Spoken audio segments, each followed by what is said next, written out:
tick the no publicity box, then put your camera and turn off your camera. This is a Q&A session for financial and mental health support related to businesses and business owners. There might well be other things you want to ask the council. If it's not to do with those two things, this isn't the place to ask it. But obviously, we do want to maintain those open channels of communication. So we'll find the right route for you, but it's not in discussion here. I am told that there are some brilliant websites for conspiracy theories. If you're into misinformation, for rude comments or anything like that. I'm sure we don't have anybody around this table who wants to indulge in that. If you want to know the conspiracy sites, we can send you an information sheet on it. Otherwise, we'll be doing each other a favour by muting you. So sorry to be as direct as that. Let me first of all hand over to, I think this is right. Will, please tell me if I'm doing things in the wrong order.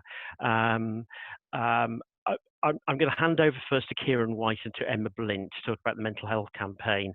Then I'll come back and I'll talk about some of the discretionary grant supports.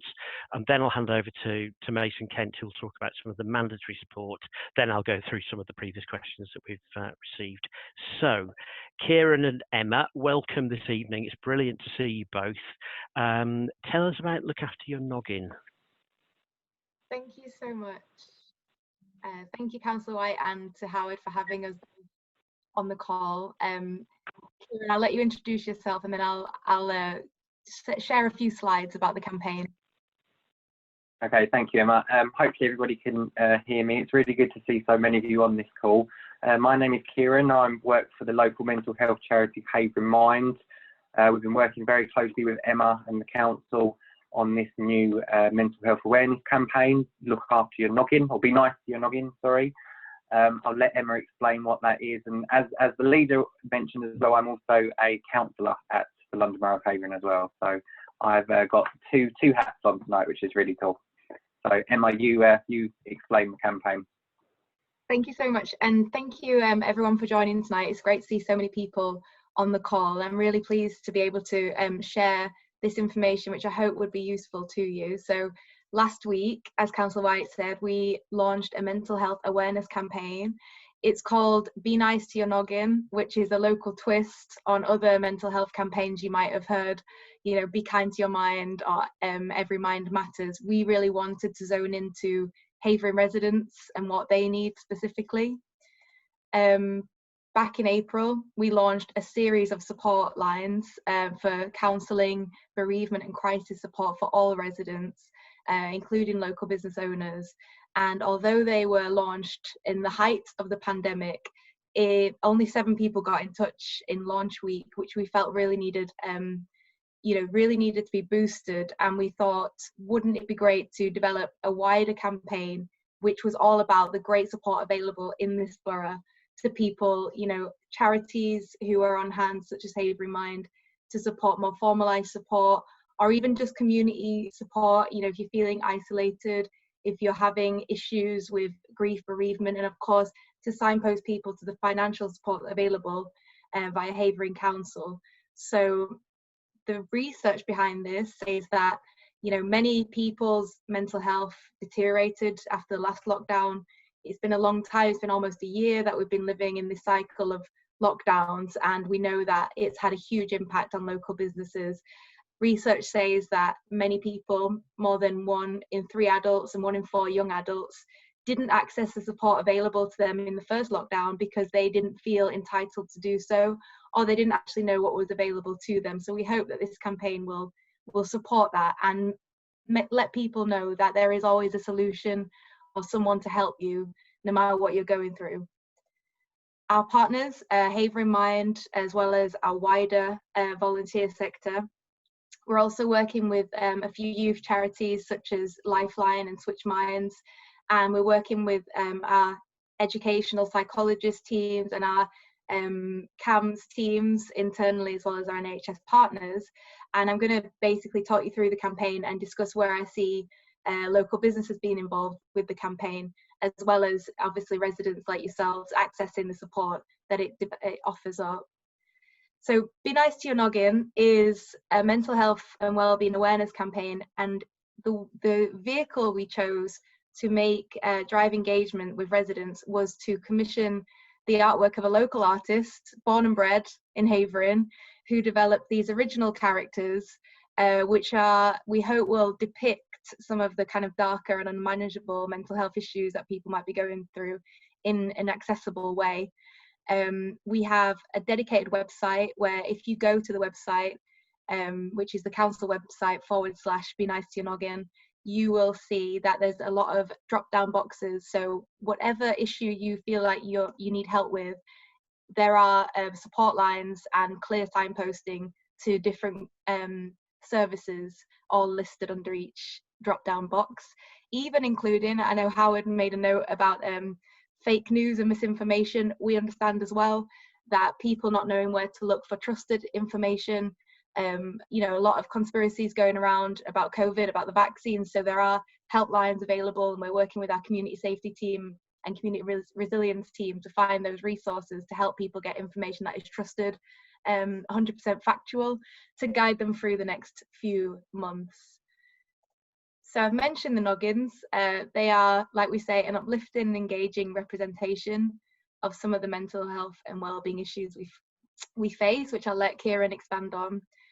We hope it'll make these issues more accessible. I get people talking, remind people that your mental health is just as important as your physical health, and there's no shame in reaching out for support, especially given what we've all been through since last March.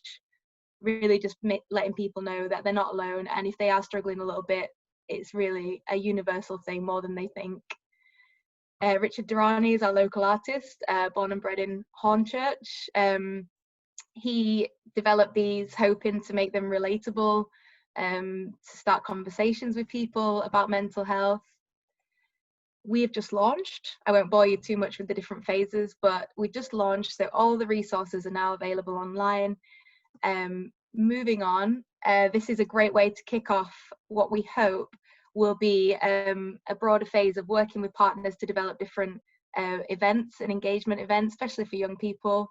You know, so we'd love to hear your thoughts as well on this call of how local businesses could support this campaign, maybe with a focus on young adults, as they're one of the worst affected groups with mental health issues at the moment, just based on national research. We're working with our child and adolescent mental health services, as well as other directorates, to consult people about their mental health. Going forward in March, we'll be sending out more wellbeing surveys, linking it up with the council's wellbeing resources and also what's available in the borough. And I developed an idea about expanding partnership opportunities around the campaign, working with local businesses to develop merchandise around the campaign, or events, you know, anything. It's really, although it's a kind of straight down the line signposting campaign, it's also open to partnership working. So we really hope that there's ways to work together with our local businesses as part of this campaign. And with that, I'll let me know if there's any questions, or if not, I'll hand straight over to Kieran. So thank you, everybody. Thank you, Emma. I'll be very, very brief, guys, because I know that everybody really is obviously focusing more on the financial support side of things tonight. Just really to echo what Emma said, it is just really, really important that we all look after our mental health during this time. We've all been through a very, very strange and difficult year. And I suppose although there is light at the end of the tunnel, there's still going to be, you know, at least a few more months worth of difficult times. And I can imagine all of you as businesses have had quite a struggle, and especially the financial hit that it has taken. Yeah, so it is just really, really important to look after your mental health. And Havering Mind, really my message to you is that Havering Mind are here for you. We do have, you know, a range of different services that you can get involved with and access. I can understand that people wouldn't want to talk, you know, in a forum like this about, you know, about different issues, but we are there to talk. So if you do want to give us a call or an email or anything like that, or get involved in this campaign, then please do so, or tell your friends, family, whatever. So thank you all very much. That's all I wanted to say, because I know we want to get on to the other issues of financial support side, but thank you all very much for listening to me and for Emma. Thanks, Kieran. Thanks, Emma, for that. There are a number of us on this call from the council side this evening who manned the business support helpline. I'm looking at Dan now in the top right-hand corner of my screen, and I know that he will echo what I'm about to say, which is we receive every day calls from people in tears, desperate for help. I've certainly had calls from people who say that their circumstances are so bad it would be better off for their families if they weren't around anymore. These are people who are being pushed to the limits, and I think it's important, the message that you bring, Emma and Kieran, that those are the very places from which it's perfectly okay to say, I'm not okay, I'm not coping, I need help. Is somebody out there who can listen to me? You know, we sometimes hear the words mental health as if it's some kind of weakness. I'm really happy always to talk about my mental health. I encourage everybody to talk about theirs, because we can support each other when times are bad. We come together, and I see over the last 10 months examples of the best in human nature coming forward. So please don't sit behind your pride and suffer in silence. Please shout up and let Kieran and Emma and their teams know how we can help you. Can I just interject, Howard, very quickly? Please, Dan, come in. Yeah, just to reiterate Howard's point, we do coordinate business helpline for businesses in the borough, and we do have an email inbox where people can send their queries and questions to. This is Director Sandra Lawrence. Sandra, I noticed you put a message in the chat, and I noticed it Kelly Harris as well. That for whatever reason, fortunately, you couldn't get through in the helpline. We have seen a real increase in calls recently since the new year. So what I'll do, I'll message you directly with my direct phone number, so you can call me direct. Maybe first thing tomorrow morning, just so we can talk about your circumstances and how we can help you. Is that okay, Sandra? Thanks for that. I'll do that now, Sandra, privately to you. Okay. Thanks for that, Dan. And to you as well, Kelly. Sorry. You will know that we've received over 8,000 phone calls from local businesses over the course of the last 10 months. Last week alone, we received over 500 calls. There wasn't a playbook for COVID-19.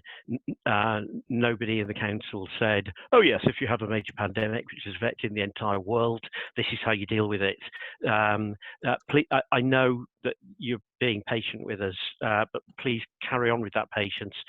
We enjoy supporting you. We're paid to support you. We're on your side, but please give us a chance to answer the phone sometimes, and we will get round to speaking to you. It falls to me next in the schedule to move over to just say a few words about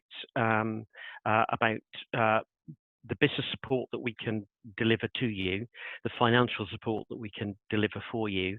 There are some great web resources. You know, when you think there are 9,900 companies in Havering, and much as we love talking to everybody, we simply don't have the capacity to do that. So the very first place for support is the website. That will be havering.gov.uk/COVID-19 business. A few things to tell you about down there. Once you're on that page, if you're interested in financial support, then go to option 2. And on option 2 page, you will have 2 sets of schemes which are described to you. One of them is the council's discretionary grant fund. This is paid for out of a pot of money delegated by government to Havering Council, £1.191 million. That's the good news. The bad news is that our estimate is that the total losses of all our businesses in Havering is about 100 million. So we've got about £1 in 20. So there are some difficult choices to be made as to how to apportion that. And when it comes to the funds which can be made available discretionarily, at this stage we've allocated it to 5 main groups. I'll very quickly tell you about those 5 groups.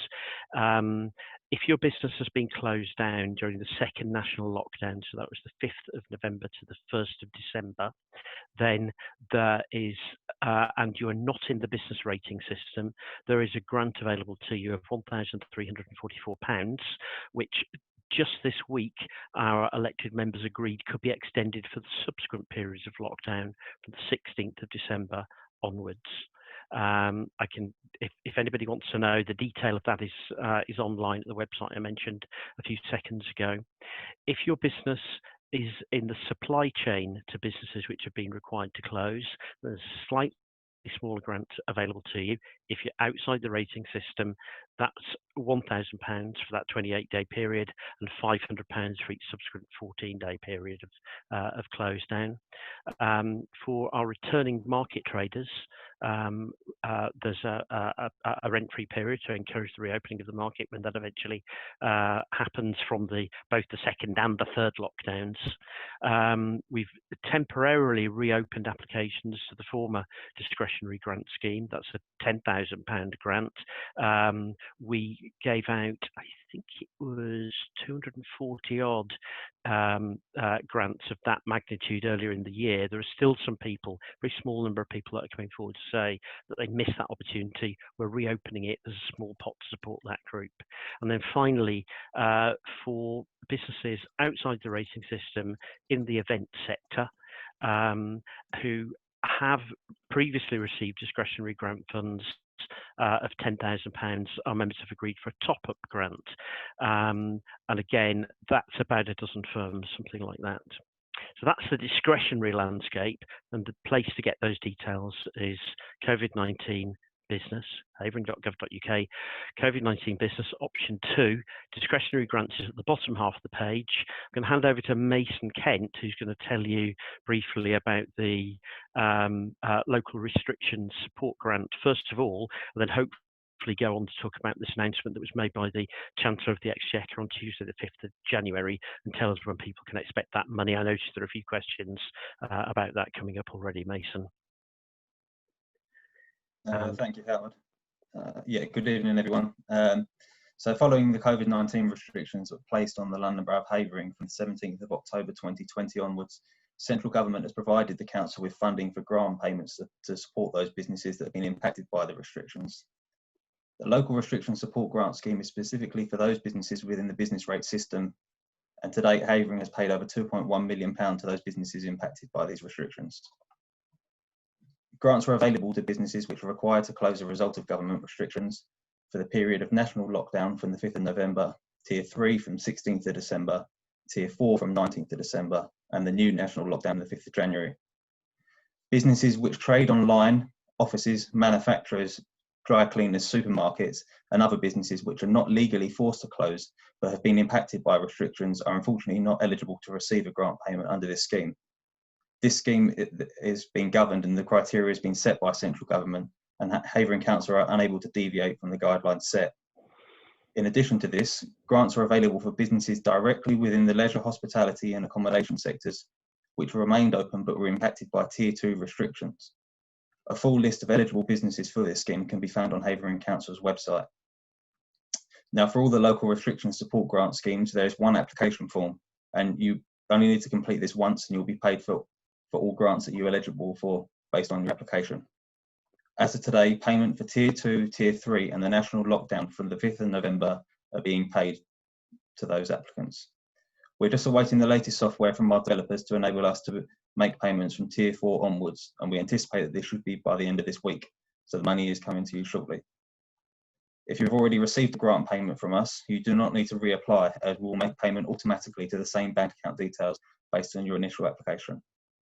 You will receive an email confirmation when your automatic payment for Tier 4 and the latest lockdown have been made. In addition to this scheme, we will take in applications and processing payments for the Christmas support payment for the wet-led pubs. This is a £1,000 payment for public houses where 50% or more of their income comes solely from drink sales. This is specifically for public houses, and central government criteria stated this. Therefore, properties like social clubs, sport clubs will not qualify for this grant.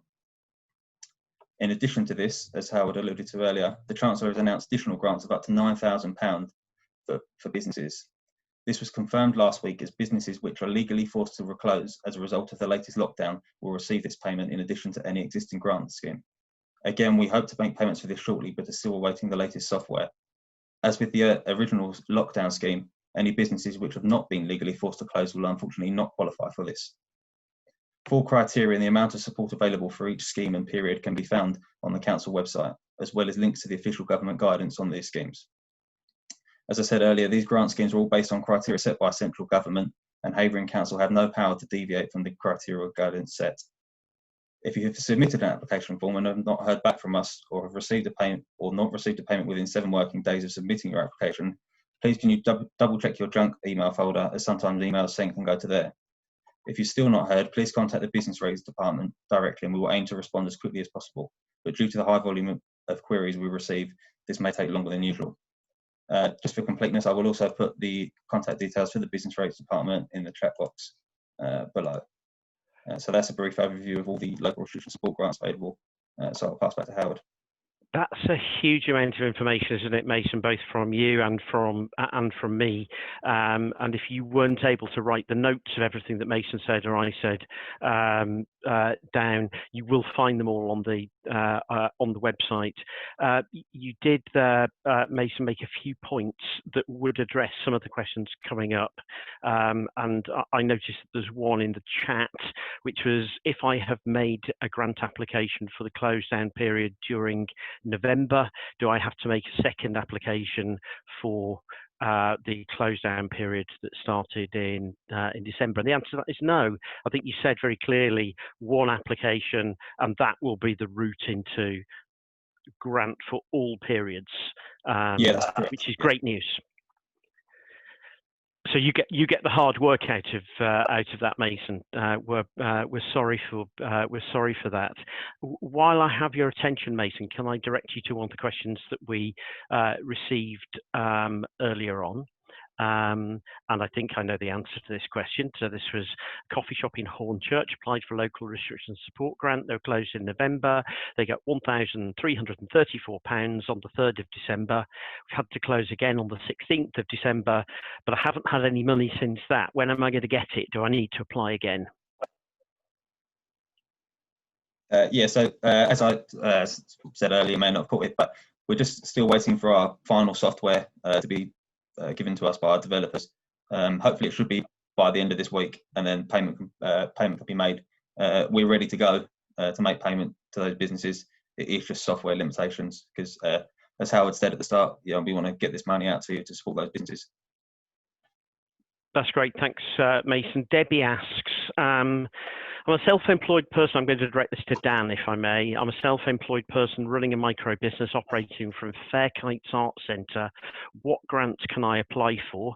Because I don't have any business rates and don't really want to miss out on any help that's available for me to apply for. What should Debbie do, Dan? What's her position likely to be? Obviously, we can't talk about her specific circumstances, but if you can generalise it to people who might be in her position. Yeah, if you're not paying business rates, I think that's the word from Debbie. She's not paying business rates. If that's the case, then we would encourage you to apply for the discretionary grant, which is, if you notice the link that's been put in the chat as well. If you follow the link that for the council webpage, that is where you can apply for the discretionary grant. The application is just the local restriction support grant. So we would encourage you to apply for that grant. Again, to be successful for the grant, though, you do have to meet certain criteria. Again, you have to be outside the ratings, the business rating system. You have to be within the supply chain or have been forced to close. So you do have to meet certain eligibility criteria to be awarded the grants. But that is and that scheme isn't about replacing income, is it? That's about meeting continuing unavoidable costs. Yeah. So there are some businesses, despite the fact that their supply chain has collapsed and they might not be supplying anybody at the moment for that reason, because they don't have any ongoing unavoidable costs. Maybe it's a business that operates from home. And then they couldn't be eligible because they have no costs that were allowed by government to offset. I do also notice in the chat as well, I'm sure you agree with this, Howard. There's a few taxi drivers on the call, and again, in that instance, we would obviously you would not, well, not obviously, but it's unlikely you would be registered for business rates, and you would not be eligible for the local restriction support grant. So in that instance, again, we would encourage you to apply for the Havering discretionary grant. And those are taxi drivers who continue to have to lease a taxi, yes. even though their income level has been depressed by up to 90%. Yeah, but they have as Howard said, they have those continuing costs, and they have to be met. Can I turn to another question here? Thanks for that, Dan. This is from a dry cleaners. They're classified as an essential business. Yeah.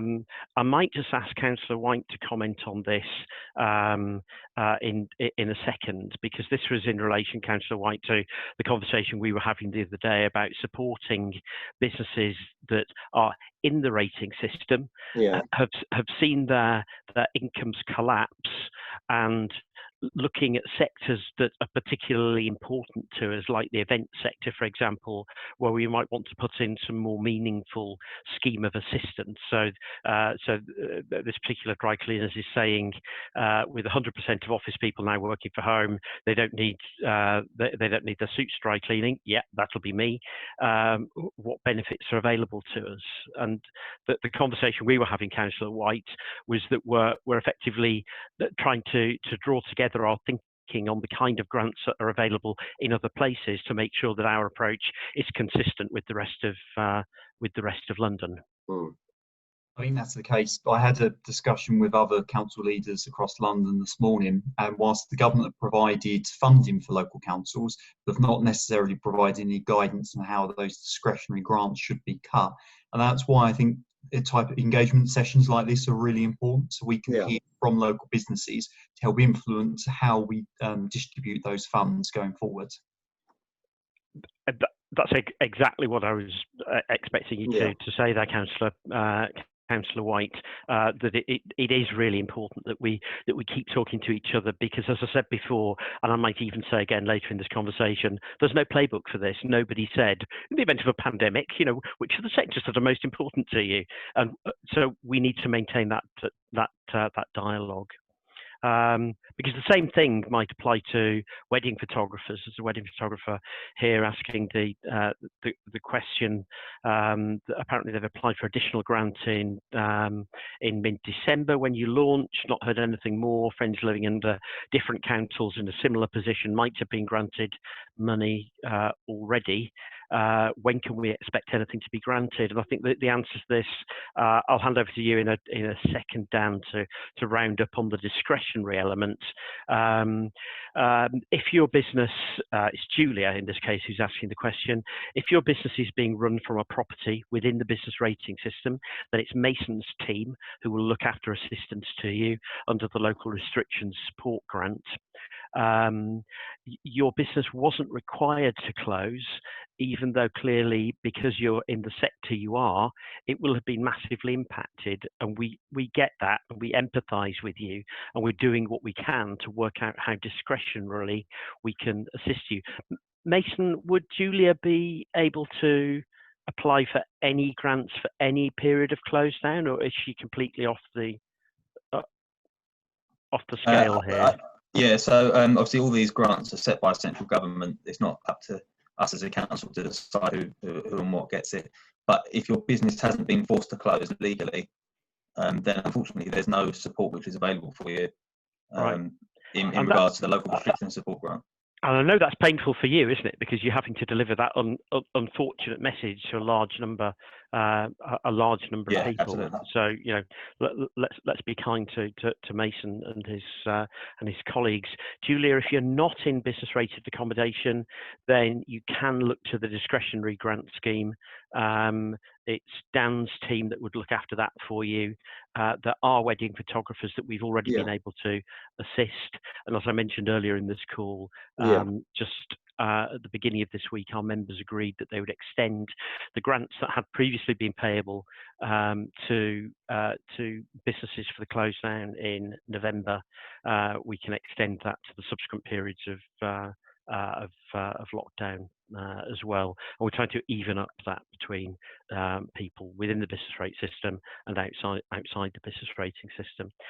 Shall we take some live questions? I've got a few more that have come in ahead of the meeting, but I don't want to deny the opportunity for people who'd actually taken the trouble to come along here tonight to ask their question. Sandra Lawrence, do you want to pose your question, Sandra, or do you want me to read it for you?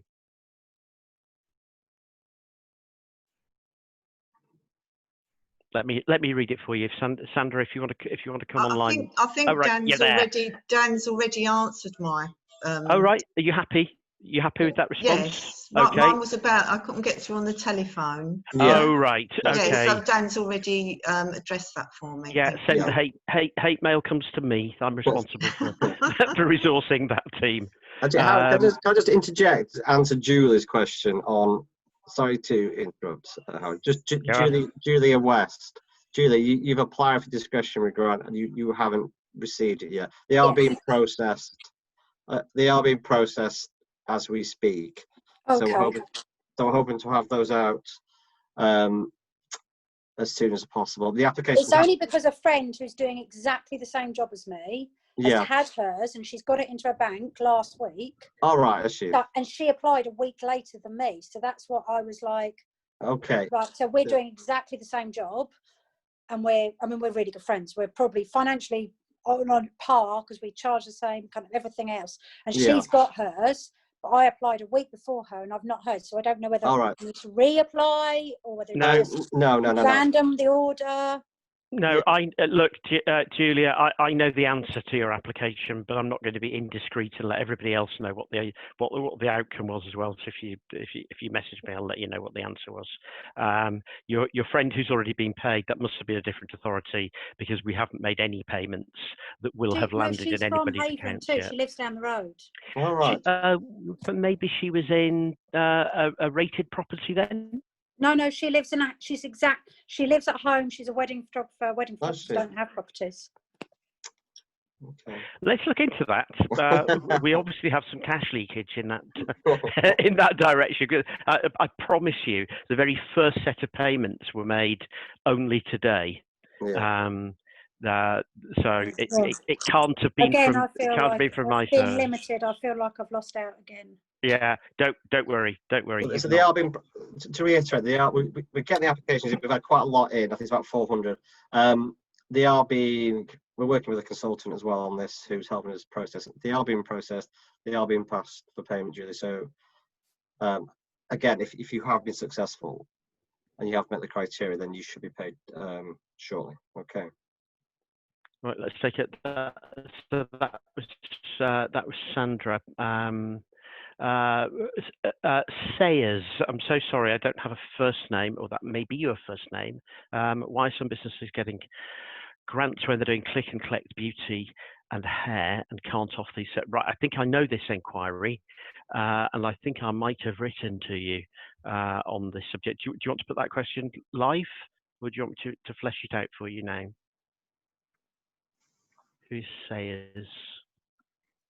Yeah, you can do that question. Right. Okay. But thanks for coming along and giving it to us live.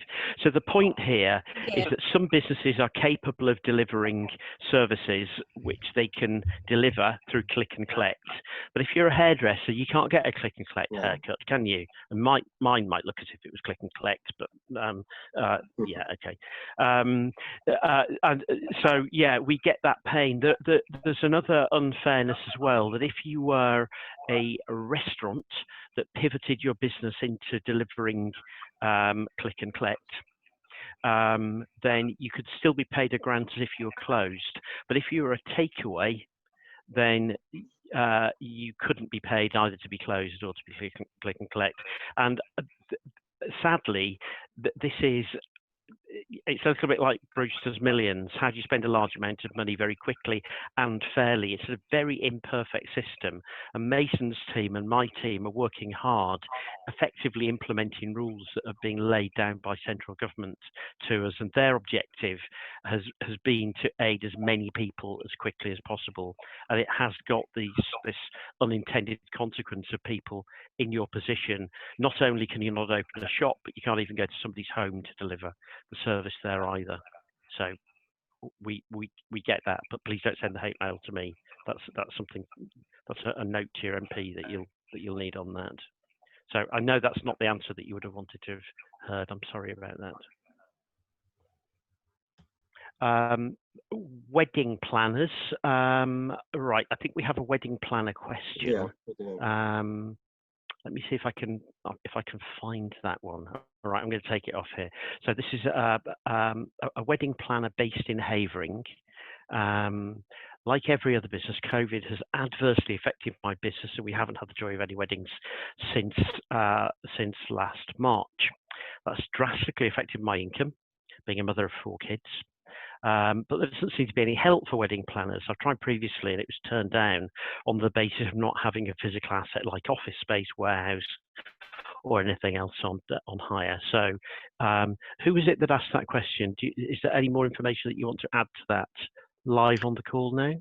Hi, my name is Elsie. I'm on the call, and that's why I'm saying hi. I did think all hope was lost. Good evening, everyone. But hearing that wedding photographers are being given grants makes me even more upset. So, because if wedding photographers are granted a sort of discretionary grants, it's literally the same thing. We work from home, and our service is a personable service. We don't actually need to hire a building to deliver our service. We have lots of other running business costs that needs to keep the business afloat. So it's really sad knowing that nothing is being thought about for the wedding planners. And like I said, it's being a mother of 4 is really depressing knowing that nothing has been thought about the wedding planning sector, like unlike other industry or under hospitality groups as well. So I'm here just to know if there's any discretion in the discretionary grant that could be granted to wedding planners. It is a viable business like every other business and deserves to be thought about as well. Yeah, it's just very sad and depressing. Yeah, well, please don't be sad. Please don't be depressed. Thanks for expressing that concern. It's funny, you know, it's called a discretionary grant, but there's actually no discretion involved on the part of the people who are assessing your application. The discretion which has been exercised is by the local authority which has decided whether to apply it to Group A or Group B. Having decided to apply it to Group A, my team will, like Mason's team, will apply a strict set of rules. Let's just generalize this question rather than thinking about your individual case, Elsie, but thinking more generally. If you're a business that is not in business rated accommodation, that was trading on or about the 18th of October, that doesn't necessarily mean that you needed to have any business at that time, but you were available for trade at that time. Your business hadn't closed down and it hasn't closed since. And you have ongoing unavoidable business costs that need to be met, even though your business isn't earning anything, then it's very well worthwhile putting in an application for discretionary grant. If you have been required to close or you're in the supply chain of businesses that have been required to close. And I think a little bit like well, entirely like wedding photographers, but there are other traders as well who found that because of other sectors closing, their sector has been decimated as well. So get that application in. I'm very happy. My team will be really happy to discuss it with you. Yeah. I did apply. I'm so sorry to cut in. I did apply, and that was do I need to reapply again based on this conversation? Because I applied, and the response was no assets and no building or no anything. That's why I asked the question. When was that, Elsie? Was that in the previous round of discretionary grant funding or the current round? The previous round. Right. They're not quite the same criteria this time round, but we wouldn't want to put you to the inconvenience of applying for a second time. So, Dan, can I ask you to make a note of Elsie's name, and we'll dig out her old application and reconsider it under the new criteria? Yeah. Will that do you, Elsie? We're very much on your side, and you might be upset that somebody else has had grants and you've not. I'm upset when you say that we haven't thought about wedding planners, because we were having this discussion in the office only the other day about the various different elements of the event industry. Yeah. So you've very definitely been thought about, and we feel that pain with you. Thank you so much. No, really, thank you for coming along. I'm it's this whole debacle has been so disruptive and unsettling to so many people, hasn't it? Can I turn to a question received from Romford Bowling Club? And this one is really for Mason. If I can direct you to number 7 on the list. I'll just remind you, Mason, what that was. This is Romford Bowling Club applied for a wet-led pub grant, but received a rejection. They've not yet had a reply from Consols at Newham. Now, I'm not asking you to comment specifically on this application, but just in general, this kind of application, that this wouldn't have been regarded by the government as a pub, would it, being a social club? Is that right? Have I got the right end of the stick there, Mason? Yeah, that's correct. Obviously, all guidance is set by central government, as I said before.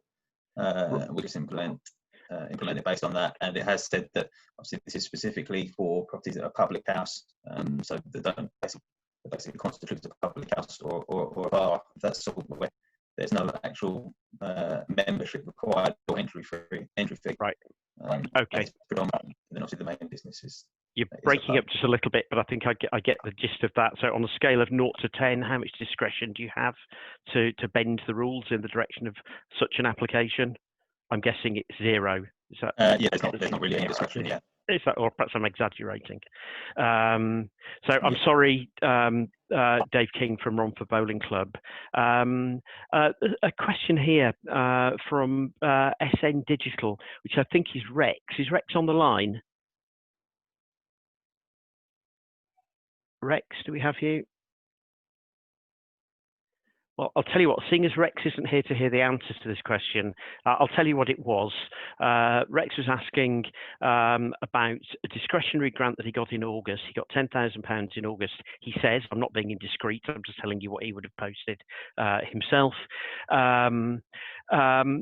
But businesses like his that haven't been in rateable accommodation, they've lost £115,000 worth of business from local restaurants and retailers. So they're in the supply chain of the events and hospitality sector. Once the December lockdown was announced, they've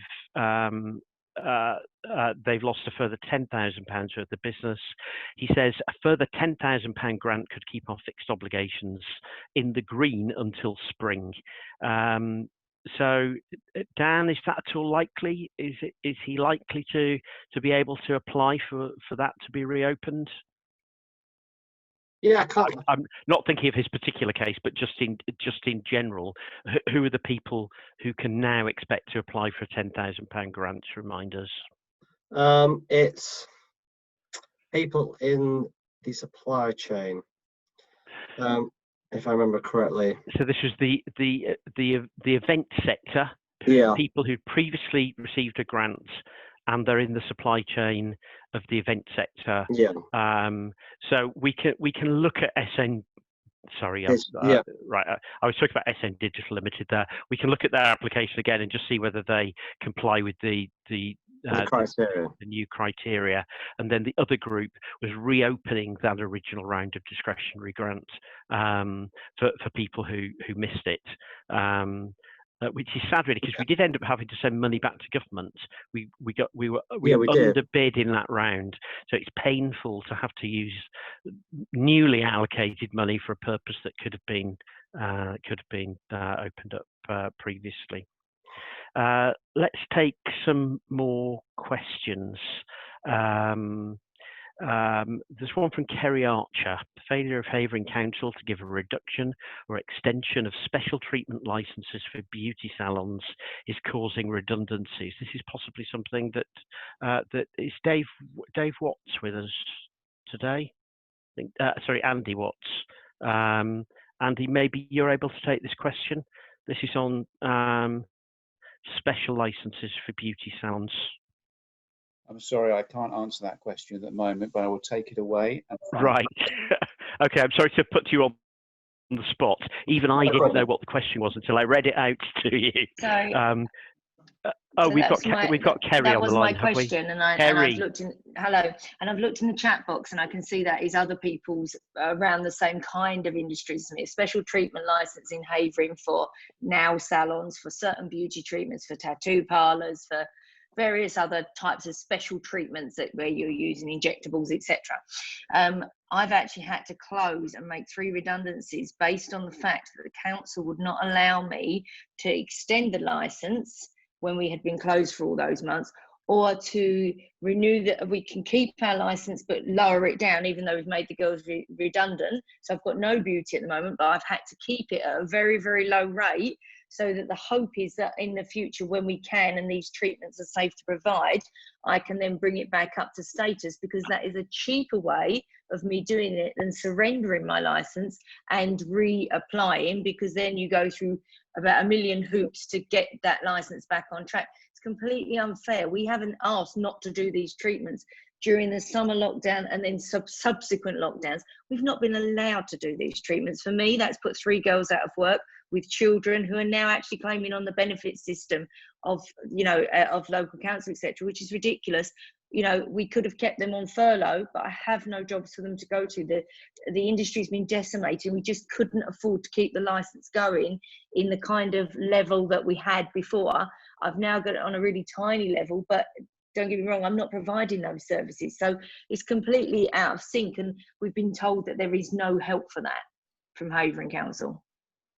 Kerry, I think Andy was probably our best hope for somebody who was closest to that problem to be able to give you an answer. But I know that he's not the subject matter expert. Yeah. What I will say on that is that the particular department the guys who work in that department have been really, really great, and that's a really positive for Havering Council. They've done everything they can.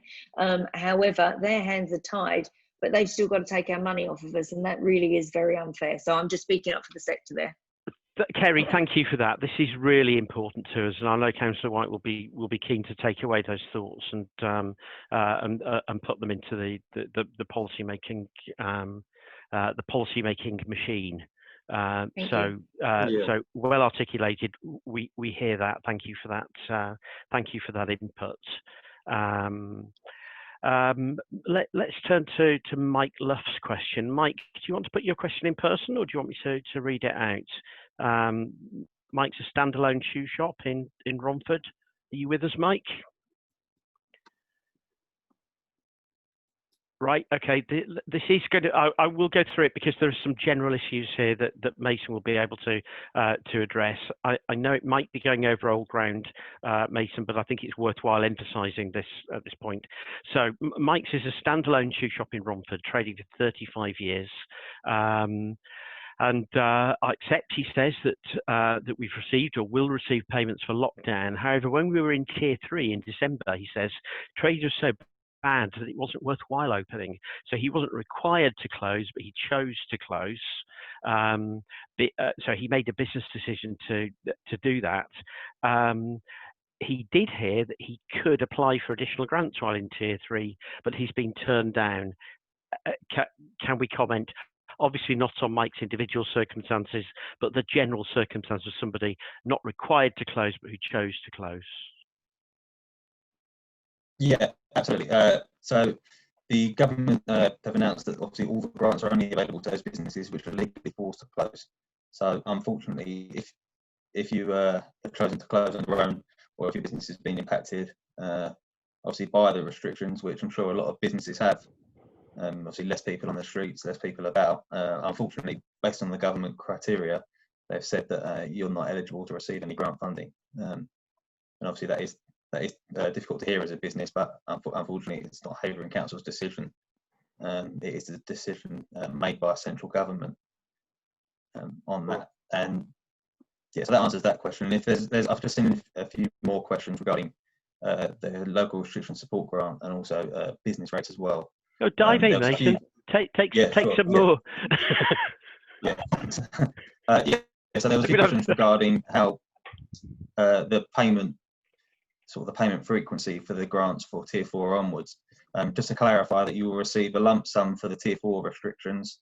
So that's from the 19th of December, I believe, until the 4th of January. And then you'll receive another 6-week lump sum payment for the new lockdown from the 5th of January to the 15th of February, which is the date lockdown's supposed to end.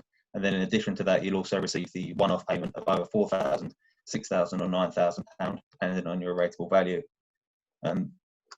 Assuming that obviously lockdown continues or there's another tiered measure in place, the grant schemes will remain the same values.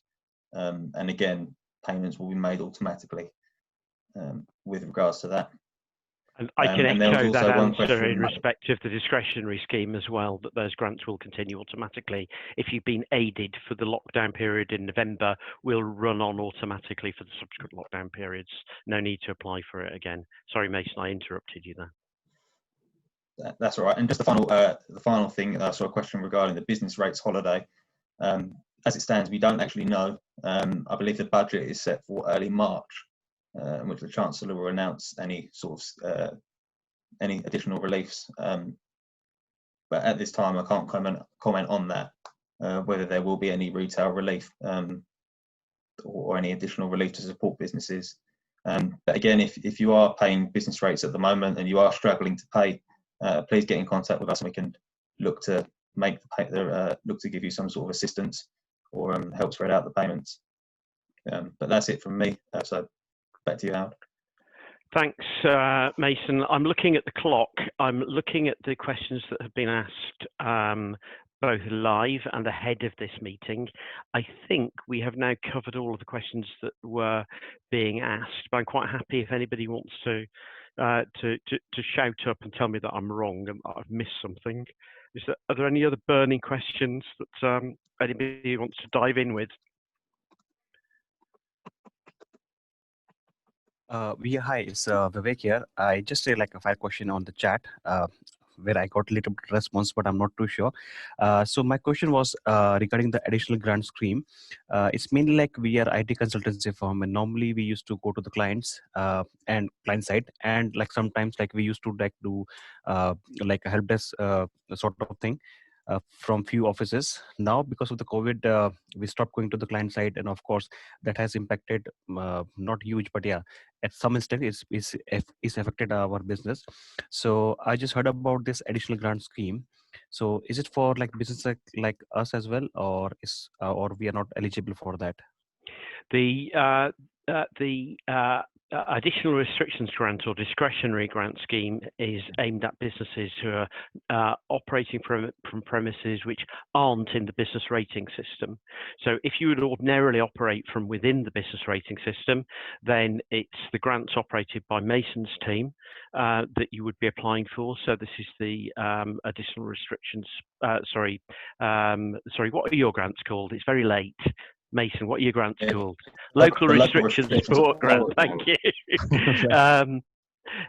If you're not ordinarily in rateable accommodation and you have been required by government to close under the Public Health Act, and that's a very specific thing that I'm saying there, or you're in the supply chain of businesses required under the Public Health Act to close, then you can apply, and you have ongoing unavoidable business costs, then you can look to make an application under the discretionary grant scheme.